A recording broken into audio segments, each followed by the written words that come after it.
Hello friends, welcome to my YouTube channel banking knowledge with Shailendra. तो आज हम लोग अपना जो जेआईबी का बुक चल रही थी, कौन सी, accounting and financial management for bankers, इसके मॉड्यूल ए का चैप्टर 3 जो हमने कल कवर किया था, उसका लेक्चर 1 किया था। आज हम लोग लेक्चर 2 पढ़ेंगे। ठीक है, लेक्चर 2 में जाने से पहले हम लेक्चर 1 में जो जो पढ़े थे उसको ब्रीफ में एक बार देख लेंगे। उसके बाद हम अपने नेक्स्ट लेक्चर की ओर चलेंगे। तो चलिए, कल हम लोगों ने क्या क्या पढ़ा था। सबसे पहले हम लोगों ने बुक कीपिंग की डिफिनेशन पढ़ी थी। ठीक है, उसके बाद मेन इसका जो था, मेन टॉपिक इसमें क्या था, हमारा जर्नल था। मेन हमारा क्या टॉपिक था, मेन हमारा था जर्नल। ठीक है, और दूसरा क्या था, इधर इधर हमारा लेजर, जिसको एक सिंपल चीज इसमें समझ सकते हैं, क्योंकि हम सभी लोग बैंक में काम करते हैं। तो जो भी क्लर्क क्या करते हैं, एंट्री करते हैं, वो क्या हो जाता है, वो जर्नल हो जाता है। और जैसे उसको पास कर दिया जाता है, मतलब उसको जैसे ही पोस्ट कर देते हैं, तो किसमें, लेजर में कन्वर्ट हो जाता है। ठीक है, जर्नल में सारी एंट्रीज, ऑल एंट्रीज क्या होती हैं, एक जगह पे होती हैं। ठीक है, यहाँ पर क्या होता है, लेजर में क्या होता है, पोस्टिंग के बाद सब सारी एंट्रीज अपने अपने अकाउंट में, अपने अपने कहा अकाउंट में चली जाती हैं। ठीक है, हमें ये बेसिक चीज ध्यान रखना है। चलिए हम आगे चलते हैं। जिसको इसको डीप में पढ़ना है वो हमारा कल का लेक्चर देख लेगा, उसमें हमने एक एक पॉइंट को ठीक से कवर किया है। ठीक है, तो जर्नल में हमने पढ़ा था, सिंपल है, प्राइमरी रिकॉर्ड्स होता है। ठीक है, ऐसे ही कैश बुक क्या होता है, जो जो जिसमें सारे कैश ट्रांजेक्शन होते हैं, वो कैश बुक कहलाती है। ये हमने लेजर पढ़ा था कि पोस्टिंग के बाद जो एक मतलब जितनी भी एंट्रीज होती हैं जो अपने अपने अकाउंट में चली जाती हैं, वो लेजर कहलाती हैं। ठीक है, फिर हमने रिकॉर्ड कीपिंग बेसिक पढ़े थे, इसमें रिकॉर्डिंग, क्लासिफाइंग, समराइजिंग क्या होता है, ये हमने डिस्कस किया था। फिर हमने जर्नल और लेजर में क्या डिफरेंस है, वो हमने देखा था। फिर हमने एक क्वेश्चन सॉल्व किया था। जिसे क्वेश्चन नहीं आता, वो हमारा पहला लेक्चर जाके देख ले, उससे वहां पर एक एक पॉइंट मैंने बताया है आप लोगों को। ठीक है, तो चलिए, फिर उसके बाद हमने personal account, real account, nominal account की डिफिनेशन पढ़ी थी। इसमें natural personal account, artificial, representative personal account, tangible, intangible, ये सब पढ़ा था। तो कल मैंने जो एक ये जो डेफिनेशन बताई थी, इसमें दरअसल मैंने रिप्रेजेंटेटिव पर्सनल अकाउंट को ठीक से क्लियर नहीं किया था। ठीक है, उसे हम सबसे पहले रिप्रेजेंटेटिव पर्सनल अकाउंट डिस्कस करेंगे, उसके बाद हम अपने लेक्चर 2 की ओर बढ़ेंगे। तो जिन्होंने लेक्चर 1 हमारा देखा है, वो एक बार पर्सनल अकाउंट की डिफिनेशन यहाँ पे एक बार अच्छे से समझ लेंगे। देखिए, रिप्रेजेंटेटिव पर्सनल अकाउंट क्या होता है, जैसे इसमें डिफिनेशन में लिखा है, क्या लिखा है कि दीज आर द अकाउंट्स। ठीक है, ये क्या होते हैं, अकाउंट्स होते हैं that represent a certain person और ग्रुप ऑफ पर्सन। ठीक है, मैंने यहीं पर कवर किया था, इसके आगे मैंने आपको मेन चीज बताना भूल गया था। जैसे क्या होता है, कोई बिजनेस है, ठीक है, उसमें क्या है, हमें रेंट पे करना है। ठीक है, रेंट पे करना है, मान लिया कि क्या बोलते हैं, 15 शॉप्स हैं जिनका हमें रेंट पे करना है। बट अगर हमने उसका रेंट नहीं पे किया है, ठीक है, वो अमाउंट ड्यू है, तो वो सब कहाँ पे, वो एक हम लोग क्या एक कॉमन अकाउंट खोल लेते हैं इसको। जैसे यहाँ पे क्या है, रेंट रेंट आउटस्टैंडिंग अकाउंट है। ठीक है, तो इस तरह का अकाउंट जो होता है, ठीक है, उसे बोलते हैं क्या, रिप्रेजेंटेटिव पर्सनल अकाउंट। जैसे कि हम लोग के बैंकों में क्या होते हैं, सारे हेड होते हैं। जैसे क्या होते हैं, ब्रांच प्रेमाइसेस का रेंट का अलग से होता है। ठीक है, ऑफिसर के क्वार्टर का लीज का अलग से होता है। तो ये जो सारे अकाउंट होते हैं, ठीक है, ये सब क्या कहलाते हैं, रिप्रेजेंटेटिव पर्सनल अकाउंट। ठीक है, तो अब इसके एग्जांपल में क्या है, रेंट आउटस्टैंडिंग अकाउंट हो गया, सैलरी आउटस्टैंडिंग जिससे सैलरी पे होती है, रेंट प्रीपेड अगर हमने कोई प्रीपेड रेंट दिया है। ठीक है, तो ये हमारा हो गया रिप्रेजेंटेटिव पर्सनल अकाउंट। बाकी हमने ये सारी चीजें डिस्कस की थी, नॉमिनल अकाउंट भी डिस्कस किया था, ये सब हमने पढ़ा था। फिर types of account, personal account में debit the receiver, paid the giver, ये हमने बताया था। इसमें जो हमने बेसिक चीज बताई थी, क्या बताई थी कि अगर मान लिया किसी के पास कोई चीज आ रही है, ठीक है, अगर किसी के पास कुछ आ रहा है तो दूसरी तरफ क्या कुछ जाएगा, डेबिट क्रेडिट, क्रेडिट एक साथ होगा, इसका क्या बैलेंस बना रहेगा, तभी कोई बिजनेस चलता है। ठीक है, तो अगर किसी के पास कुछ आ रहा है, मान लिया किसी के पास कोई सामान आ रहा है, तो इसके पास सामान अगर आया किसी के पास, ठीक है, मान लिया किसी के पास क्या है, सामान आएगा, तो बदले में उसके पास से कुछ जाएगा, तो उसके पास से क्या पैसा जाएगा, मनी जाएगी, ठीक है। ये चीज आपको ध्यान रखना है। तो चलिए, यहाँ से हमारा लेक्चर 2 शुरू होता है, जो हमें हमने कल यहाँ पे खत्म किया था अपना लेक्चर, लास्ट लेक्चर। तो हम लोग शुरू करते हैं ये। अब जैसे Pranab gives a loan to ₹500 to Nanda. अब इस चीज को हम देखिए क्या है। Pranab gives a loan of ₹500 to Nanda.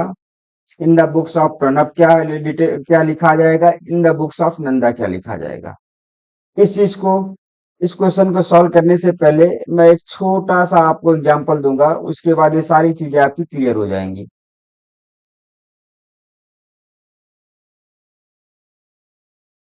जैसे आप लोग को ध्यान हो कि बैंक में क्या है, हम लोग लोन देते हैं, ठीक है। सॉरी, क्या हम लोग क्या करते हैं, बैंक में जब लोन देते हैं,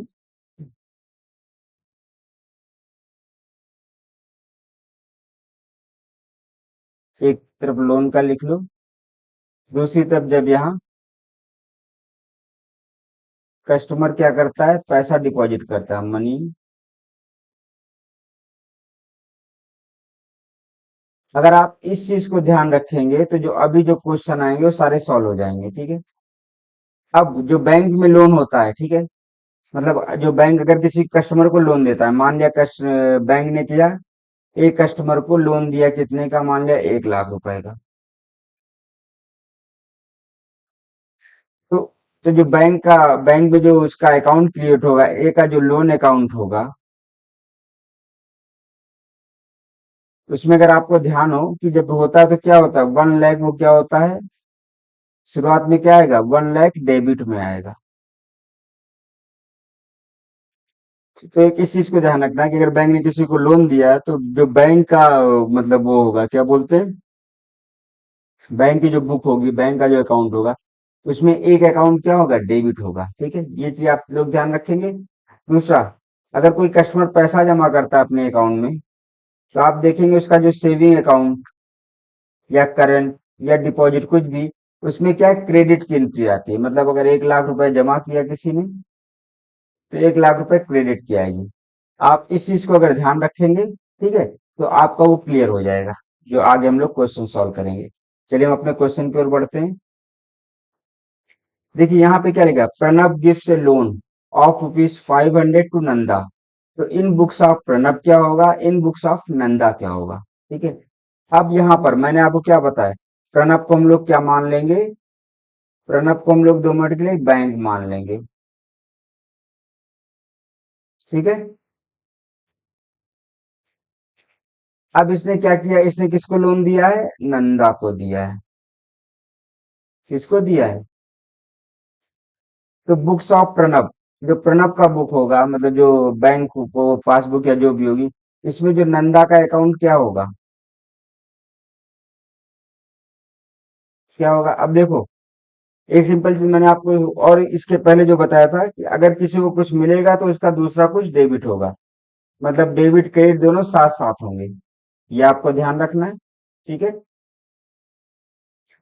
अगर क्या बोलते हैं, यहाँ पर लोन किसको मिला है, नंदा को मिला है, मतलब नंदा का अकाउंट क्या हुआ, क्रेडिट हुआ एक जगह, तो नंदा का कुछ तो डेबिट होगा, तो बुक्स ऑफ प्रणब में क्या होगा, नंदा का अकाउंट क्या होगा, डेबिट होगा, ठीक है।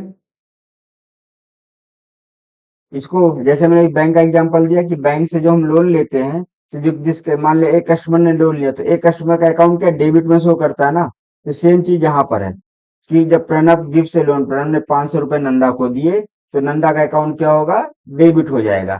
अब जैसे जैसे नंदा पैसा भरता रहेगा, वैसे वैसे वो क्रेडिट में आकर के जीरो हो जाएगा, ठीक है। ये तो हो गया प्रणब के केस में। अब दूसरा हम नंदा की बात करते हैं, नंदा के बुक में, ठीक है। अब नंदा का क्या है, नंदा के जो बुक होगी उसमें जो प्रणब का अकाउंट होगा, भाई देखा जाए प्रणब ने पैसा दिया है ना नंदा को, तो जो नंदा के बुक में क्या अकाउंट होगा, तो प्रणब का अकाउंट क्या होगा, ₹500 से क्रेडिट होगा। ठीक है। अब जैसे जैसे नंदा जो है प्रणव को पैसे देती जाएगी, यहाँ माइनस होता जाएगा और उसका धीरे धीरे जीरो पे हो जाएगा। ठीक है, ये आप लोगों को समझ में आ गया। तो अगर प्रणव गिफ्ट लोन, अगर ऐसा कोई आता है तो आप सिंपल क्या बैंक का सोचोगे कि बैंक किसी को लोन देता है, तो बैंक के जो पासबुक होता है, जो बैंक की बुक होती है, उसमें क्या होता है, उसका पर्टिकुलर कस्टमर का अकाउंट डेबिट होता है। तो उससे ये आपका क्लियर हो गया। ठीक है, अब हम लोग दूसरा क्या है, शरद सेल्स गुड्स टू विलास ₹5,000। ठीक है, शरद ने क्या किया है, सामान बेचा है, किसको बेचा है, एक सेकंड इसको ऊपर वाला हटा देते हैं।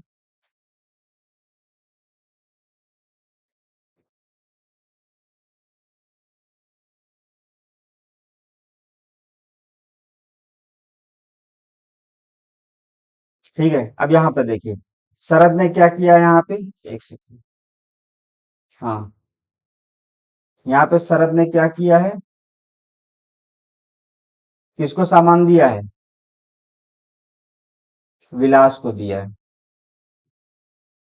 ठीक है, कितने, मतलब शरद ने क्या सामान दिया है विलास को। इन बुक्स ऑफ शरद, शरद के बुक में विलास का अकाउंट क्या होगा, सिंपल है, जब कुछ दिया है तो विलास का अकाउंट यहाँ डेबिट हो जाएगा, क्या हो जाएगा, 5,000 से डेबिट हो जाएगा। ठीक है, बुक्स ऑफ विलास में क्या होगा, शरद का अकाउंट फिर क्या हो जाएगा, यहाँ पे क्रेडिट हो जाएगा। ठीक है, क्योंकि सामान उसने क्या है, विलास को दिया है, मतलब क्या है, शरद को जो है विलास से पैसे चाहिए। अब पैसे चाहिए तो सिंपल वो डेबिट में होगा, जैसे जैसे पैसा मिलेगा वो पैसा इसमें ऐड होता जाएगा, वो भी जीरो हो जाएगा। ठीक है, क्योंकि किसको यहाँ सामान मिला है, विलास को सामान मिला है। अब अगर विलास को सामान मिला है तो विलास के पास से क्या पैसा डेबिट होना चाहिए, तो इसलिए यहाँ पर पैसा डेबिट हो जाएगा। ठीक है, जो हमारा पहला कॉन्सेप्ट है। कुल मिला के कोई भी लेक्चरों में कोशिश करता हूँ एक या दो कॉन्सेप्ट उसको कवर करूं। जैसे यहाँ पर मैंने आपको क्या बताया, अगर किसी को कोई चीज मिल रहा है, तो अगर किसी के पास कुछ आ रहा है तो दूसरा उसके पास दूसरी तरफ से कुछ जाएगा, डेबिट क्रेडिट का जो मैंने बताया आपको। ठीक है, तो अब यहाँ पर क्या है, शरद सेल्स गुड, शरद के पास क्या है, सामान जा रहा है। ठीक है, अगर शरद के पास से सामान जा रहा है, किसके पास जा रहा है, विलास के पास। ठीक, अब एक चीज और आपको ध्यान रखनी है,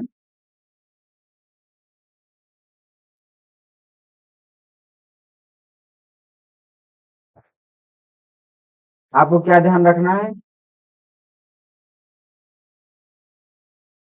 आपको ध्यान ये रखना है, ठीक है, एक सेकंड, कि एक सिंपल जी, अब जैसे यहाँ क्या पूछा गया, इन द बुक्स ऑफ शरद, तो शरद के यहाँ किसका अकाउंट मेंटेन होगा, विलास का अकाउंट मेंटेन होगा। ठीक है, तो अगर जो कुछ विलास के पास क्या है, सामान जा रहा है।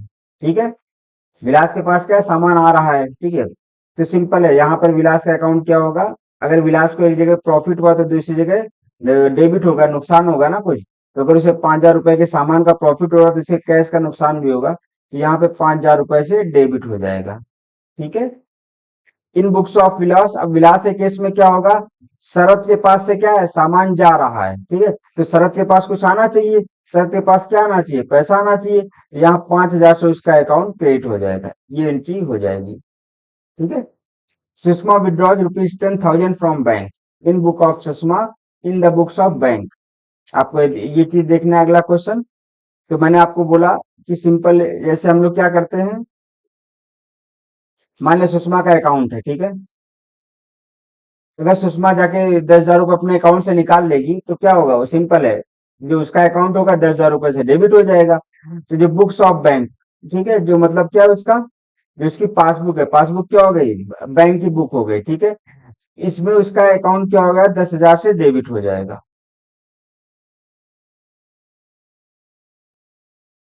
ठीक है, अब यहाँ इन the books of Sushma, Sushma के अकाउंट में क्या होगा, क्योंकि बैंक से उसको पैसे मिल गए तो यहाँ बैंक अकाउंट क्या क्रेडिट हो जाएगा।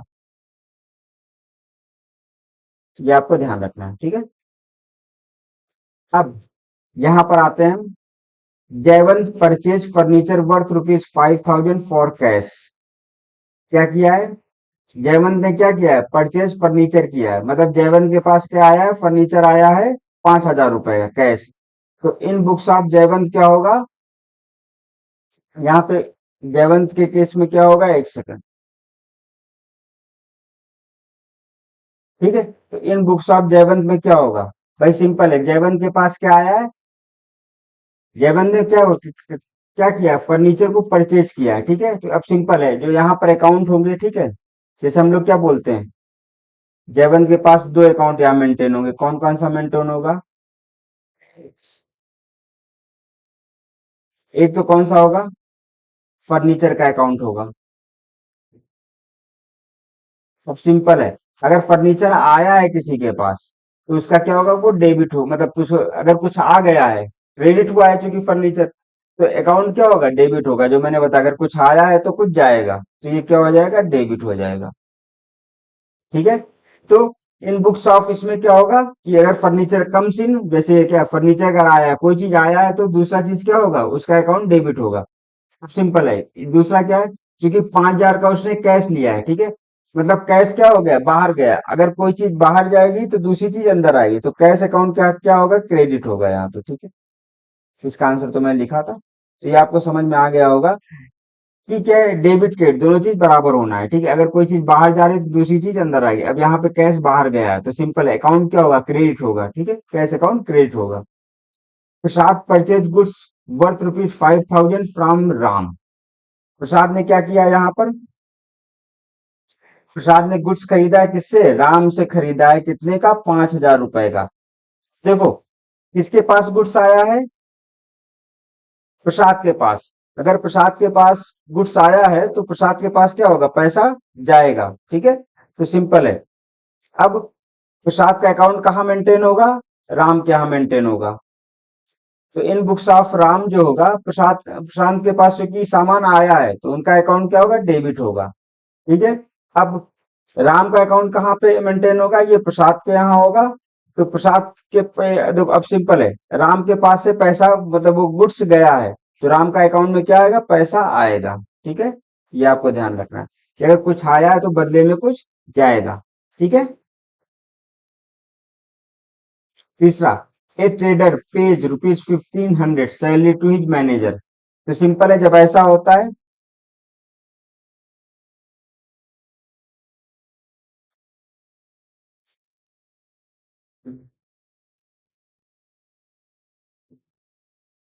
ठीक है, मान लिया कोई भी चीज है, जैसे यहाँ पे क्या हो गया? अगर कोई ट्रेडर है जिसने क्या किया, ₹1,500 सैलरी अपने मैनेजर को दी है, ठीक है। अब यहाँ पर दो चीजें होंगे। जब ऐसा कुछ होता है, तो चूंकि कैश में सैलरी दी है, तो एक तो कैश अकाउंट होगा, दूसरा सैलरी दी है तो क्या होगा? सैलरी अकाउंट होगा, ठीक है। अब क्या हो गया? कैश चूंकि किसको दिया है? मैनेजर को दिया है, तो कैश अकाउंट क्या हो जाएगा? अब जैसे तो इसको ऐसे समझिए, मैंने क्या बताया कि अगर कोई चीज आएगा तो दूसरा उसका क्या होगा? माइनस होगा। अब ये सैलरी क्या हुआ? सैलरी क्रेडिट हुई है। अगर सैलरी क्रेडिट होगी, ठीक है, तो अकाउंट क्या होगा? डेबिट होगा। एक सेकंड, ये शायद आपको थोड़ा वैसा,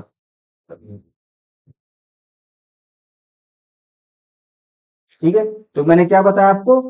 सैलरी क्या हुई है? अगर किसी की सैलरी आई है, मतलब सैलरी क्रेडिट हुई है, ठीक है, तो बदले में अकाउंट, जो सैलरी वाला अकाउंट होगा, वो क्या होगा? डेबिट होगा। इस चीज को आप अपने बैंक में जब भी आप किसी बैलेंस शीट को कुछ भी देखेंगे, तो आपको क्लियर हो जाएगा, ठीक है, कि जो अकाउंट होता है, सैलरी अकाउंट होता है जो बैंक का, ठीक है, उसमें क्या चीजें डेबिट होती रहती है, लास्ट में फाइनेंशियल ईयर के बाद वो सब जीरो की जाती है, ठीक है। तो अब सिंपल है, सैलरी अकाउंट क्या होगा? डेबिट होगा, क्योंकि सैलरी क्या है? अब देखिए, कैश अकाउंट में क्या हो रहा है? चूंकि कैश बाहर जा रहा है, कैश क्या हो रहा है? डेबिट हो रहा है, बाहर जा रहा है। तो जो अकाउंट होगा वो क्या होगा?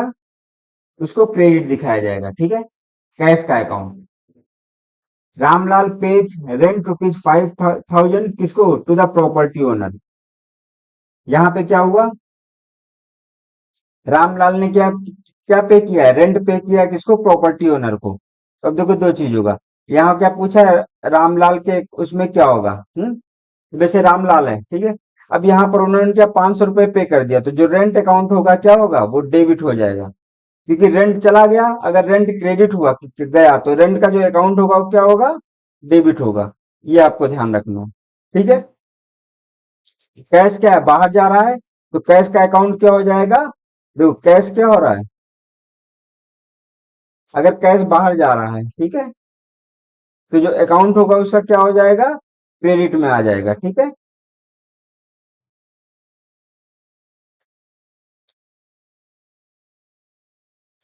तो चलिए अब हम आगे पढ़ते हैं, ये क्वेश्चन हमारे हो गए, इसको आप 2-3 बार देखिए, आपको जरूर समझ में, अगर कोई डाउट होता है तो आप कमेंट सेक्शन में कमेंट करिए, हम आपको और अच्छे से और कोई तरीका आपको और इजी वे में समझाने का कोशिश करेंगे, ठीक है।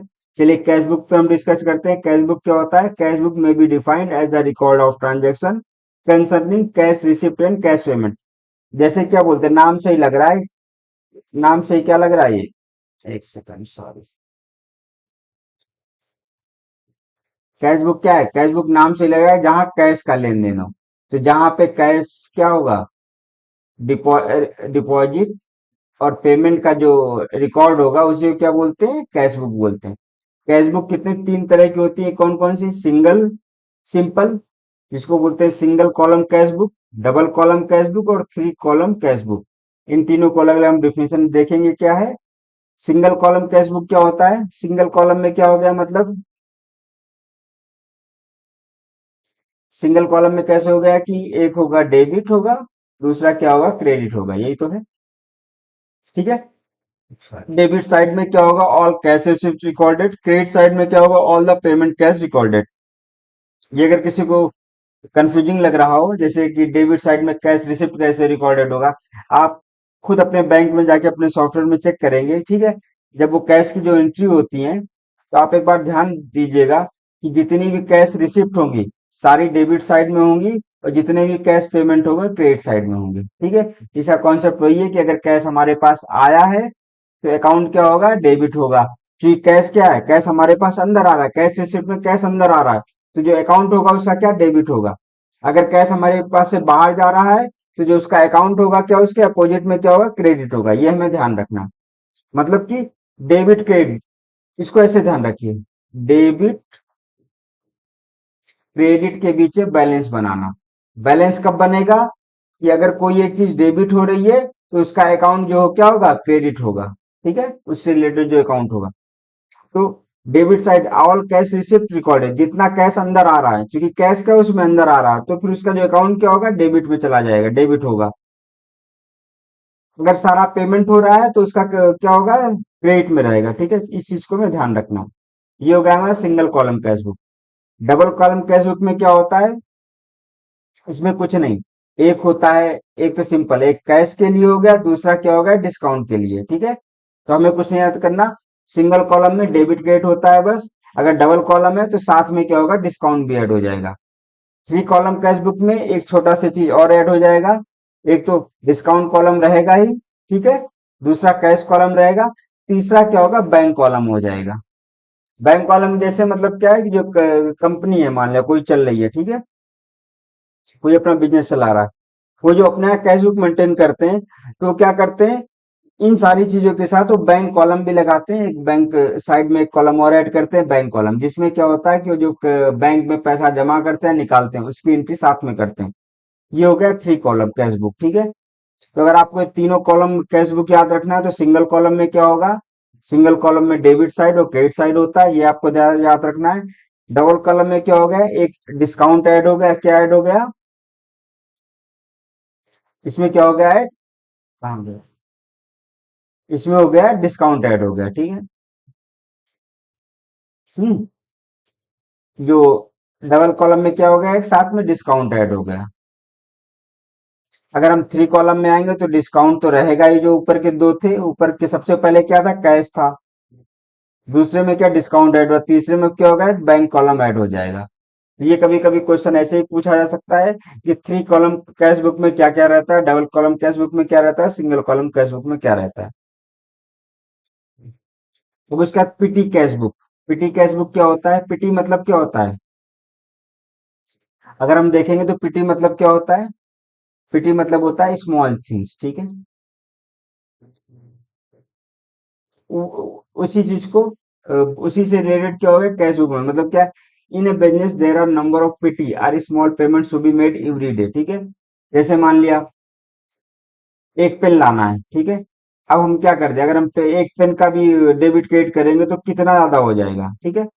अब इसी के लिए एक बोला गया पिटी कैश बुक जैसे बनाया गया, in a business there are number of petty small payments to be made every day.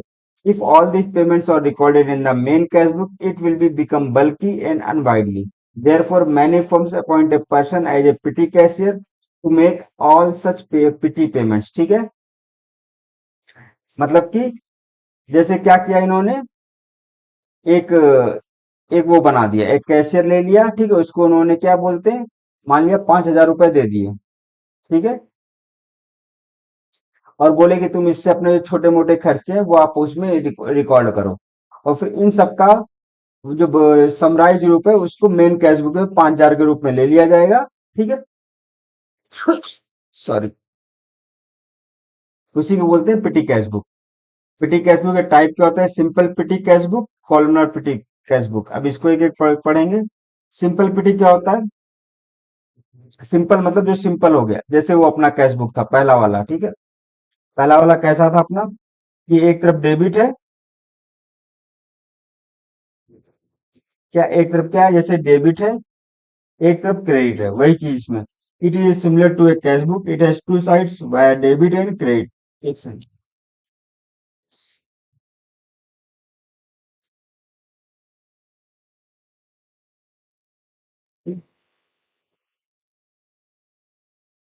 तो सिंपल पिटी कैश बुक में क्या डेबिट क्रेडिट है, दो वो होगा। On the debit side amount received from main cashier is recorded, and on the credit side all payment made in cash are recorded. मतलब जो simple petty cash book हो गया, इसमें क्या होगा, एक तरफ डेबिट हो गया, एक तरफ क्या हो गया, डेबिट हो गया। सॉरी, एक तरफ डेबिट हो गया, एक तरफ क्रेडिट हो गया, ठीक है। अब मेन कैशियर ने मान लिया, मैंने क्या बताया, 5,000 रुपए दिया, तो यहाँ 5,000 रुपए डेबिट में रहेगा। अब जितनी जगह इन्होंने पेमेंट करते जाएंगे वो एंट्री होती जाएंगी, और जब ये दोनों इक्वल हो जाएंगे तो ये पूरा डाटा उठा के क्या मेन कैशियर को दे दिया जाएगा, ठीक है। इसे बोलते हैं simple petty cash book. Columnar पिटी कैश बुक क्या होता है, ये हम लोग देखते हैं अभी। तो under the simple petty cash book each payment is posted in the ledger separately, ठीक है। There are certain payments that are made practically every day, for example conveyance, e expenses, postage. There will be many debits in particular column. To avoid this additional column or open on the payment side, each payment is thus analyzed and shown in particular expenses column. This type of petty cash book is therefore called columnar or analytical petty cash book. में simple petty cash book में क्या debit credit दो चीज होता है। अब ये columnar में क्या हो गया, इसका मैं अगर सेक्शन में कहीं फॉर्मेट बनाया है क्या, इसका नहीं बनाया, मैं आपको इसको बता देता हूँ कैसा होता है।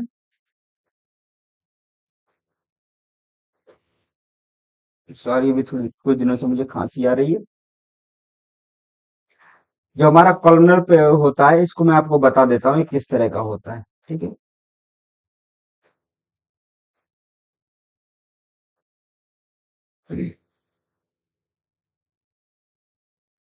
कॉलमनर पेटी केस बुक में क्या होता है, इसको आप समझिए। जैसे एक साइड क्या हो गया, डेबिट हो गया, ठीक है। यहाँ मान लिया 5,000 रुपए हमें मिले। दूसरी साइड क्या हो गया, ये क्रेडिट हो गया। अब देखो, कुछ खर्चे होते हैं जो डेली होते हैं, जैसे ई एक्सपेंसेस, फिर क्या है, पोस्टेज, या फिर कोई और जो डेली होते हैं, इनका ऐसे कॉलम बना दिया जाएगा। अब मान लिया आज क्या है, मान लिया आज जो है 12 तारीख, ठीक है। तो 12 तारीख को मान लिया ई में 10 रुपए गए, यहाँ पे पोस्टेज में 20 रुपए गए, ऐसे गए। अब ये एंट्री एक साथ हो गई, ठीक है। इन सबका टोटल जो आएगा वो यहाँ पे रिकॉर्ड कर दिया जाएगा। इससे क्या हो गया, अगर ऐसे क्या होता, जो नॉर्मल तरीका था सिंपल पिटी कैश बुक में, उसमें पता लगा 3 एंट्री आपको, 4 एंट्री आपको ऐसे करनी पड़ती, तो ये आपकी ज्यादा जगह घेर रही थी। इसीलिए इसको आसान बनाने के लिए जो जो एक्सपेंसेस डेली होते हैं उनका एक अलग से हम कॉलम बना देते हैं और उसमें ऐड कर लेते हैं, ठीक है। ये हो गया हमारा क्या, कॉलमर पिटी कैश बुक। चलिए हम आगे चलते हैं अपने उसमें। ये हो गया। अब आता है क्या, imprest system of petty cash book. इसे थोड़ा और, इसमें क्या होता है, इम्प्रेस में क्या होता है, this is the most popular system of petty cash book, ठीक है। इस सिस्टम में क्या होता है, जो चीफ कैशियर होता है, कौन होता है, जो मेन कैशियर होता है, जो मेन मेन कैशियर होगा वो क्या करेगा, कुछ पैसा जो है, ठीक है, पिटी कैशियर को दे देगा किस्ती, जैसे मान लिया 20,000 रुपए दे दिया उसने। और वो क्या बोलेगा, इसे आप रखो अपने पास 15 दिन के लिए, और 15 दिन बाद मुझे आके सारा हिसाब दे देना आप, ठीक है। जो सारा हिसाब आएगा 15 दिन बाद आप मुझे दे देना, उसके बाद मैं उसकी एंट्री कर लूंगा। तो अब यहाँ पर the system of advance is called, ये जो एडवांस में 20,000 रुपए उसके दे दिया गया, इसी को बोलते हैं इम्प्रेस सिस्टम। और इसी से नाम हो गया imprest system of petty cash, ठीक है। And the amount given to petty cashier as advance is known as imprest amount. तो ये भी पूछ सकते हैं कि इम्प्रेस्ड अमाउंट क्या होती है। तो जो भी अमाउंट किसी पिटी कैशियर को एडवांस में दी जाती है उसे क्या बोलते हैं, इम्प्रेस्ड अमाउंट। उसका लेजर फोलियो क्या होता है, एक लेजर फोलियो होता है, एक जनरल वो फोलियो जेएफ। ये सब क्या होते हैं कि जैसे the column records the page number in the ledger where the accounts in a particular column और ट्रांसफर। मीन्स जहां पर जैसे मान लिया जर्नल में है, ठीक है, तो ये जहां पे चला गया वो एक पर्टिकुलर नंबर रहता है, तो ये उसी को बोलते हैं ledger folio. The column records the page number, किस पेज पे गया है उस पेज का रिकॉर्ड रहता है। सॉरी, ठीक है। अब हम लोग क्वेश्चन पे आते हैं, which one of the following statements about cash book is not correct, ठीक है। कैश बुक के केस में क्या करेक्ट नहीं है, it keeps record of all cash transaction, cash receipt and payments. तो कैश बुक के केस में कैश रिसिप्ट और पेमेंट ये तो सही है, ठीक है। तो क्या कैश बुक के केस में पहला वाला जो है, एक सेकंड, तो पहला वाला तो सही है, ठीक है। It divided in two side, debit and credit, ये भी सही है। All receipt are recorded on the credit side, ठीक है। All receipt all recorded on the credit side, मैंने आपको बताया था ये नहीं होगा, ये गलत है। क्योंकि जितना रिसिप्ट है वो कहाँ पे रिकॉर्ड होगा, वो डेबिट साइड में रिकॉर्ड होगा, ठीक है। तो ये वाला गलत है। It is journal as as ledger, ये दोनों होता है, ये आपको ध्यान रखना। तो कुल मिला के कौन सा है इसमें, कैश बुक का कौन कौन सा करेक्ट नहीं है, तो सी ऑप्शन हो जाएगा, ठीक है फाइनली। चलिए आगे चलते हैं। Which one of the following in not are not the part of accounting cycle, जो हम लोगों ने पढ़ा था, कौन कौन सा पढ़ा था। सबसे पहले हम लोग क्या करते थे, जर्नल, इसको हमें ऐसे याद रखना है। सबसे पहले हम लोग क्या कर रहे हैं, जर्नल में कोई चीज क्या करते थे, रिकॉर्ड करते थे। रिकॉर्ड के बाद क्या होता था, उसको क्लासिफाई करते थे कि वो कहाँ है, किस चीज की एंट्री है, ठीक है। उसके बाद क्लासिफाई के बाद लास्ट में समराइज करते हैं। तो इसमें कौन सा प्रिपेयरिंग नहीं है, कौन सा पार्ट नहीं, विच अकाउंटिंग साइकिल का पार्ट कौन सा नहीं है, फर्स्ट वाला प्रिपेयरिंग, ठीक है। थर्ड ऑप्शन के थर्ड क्वेश्चन के, which of the following statement about journal and ledger is not correct. The term posting, क्या पोस्टिंग हम लोगों ने पढ़ा है, पोस्टिंग क्या होता है अगर आप लोगों को याद हो, तो पोस्टिंग क्या होता है कि लेजर में जो एंट्री करते हैं उसी को पोस्टिंग बोलते हैं। तो यहाँ पे करेगा, the term posting means transferring the debit credit items from the journal to their respective account in the ledger, ये सही है, ठीक है। The journal is a book of chronological record while the ledger is for a book of analytical record, बिल्कुल सही है। क्योंकि जो हमारा जर्नल होता है, मैंने आपको पहले ही बताया, जर्नल में क्या है, सारे रिकॉर्ड एक लाइन से आते हैं, ऊपर से नीचे या नीचे से ऊपर, जैसे भी। लेजर में क्या होता है, एनालिटिक करने के बाद, मतलब एनालिसिस करने के बाद, तो वो एंट्री किस अकाउंट से रिलेटेड है वहां पर जाती है। तो हमारा ये भी सही है, ये भी सही, ये भी सही है, ठीक है। अब journal is more reliable as compare to the ledger. अब ये चीज सोचिए, रिलायबल होगा या नहीं होगा, होगा, क्यों, क्योंकि यहाँ पर हम लोग सारी एंट्री शुरुआत में करते हैं, ठीक है। तो अगर सिंपल है भाई, अगर ये सही होगा तभी लेजर सही होगा, तो इसलिए journal is more more reliable as compare to ledger, ठीक है। लास्ट ऑप्शन क्या है, the ledger is the book of first entry, गलत। लेजर क्या है, सेकंड एंट्री होता है। तो इसमें कौन सा गलत है, ये गलत है, तो मतलब राइट ऑप्शन कौन सा होगा, ये, क्योंकि हमें नॉट लगा हुआ है, ठीक है, not correct. Any limited companies account is an example of. Limited company कोई भी है तो सिंपल है। एक तो सबसे पहले क्या है, सबसे पहले क्या है भाई, देखो कंपनी अकाउंट है, सिंपल है, पर्सनल अकाउंट होगा। अब पर्सनल में जो कि कंपनी है तो क्या होगा, आर्टिफिशियल पर्सनल अकाउंट हो जाएगा, ठीक है। Goodwill and trademark are example of, मैंने आपको बताया था। अब देखो यहाँ पर आपको एक चीज ध्यान रखना है, जब तक आप पूरी डिफिनेशन नहीं ध्यान रखेंगे तब तक ये क्लियर नहीं होगा। अभी से गुडविल ट्रेडमार्क मैंने तीन तरह के अकाउंट आपको बताए थे ना। पहला कौन सा बताया था, पर्सनल बताया था। दूसरा क्या बताया था हमने, रियल बताया था। तीसरा हमने क्या बताया था, नॉमिनल बताया था, ठीक है। जिसमें इसके तीन पार्ट थे, ये भी आपको बताया था। रियल के दो पार्ट थे और इसके दो पार्ट थे, ठीक है।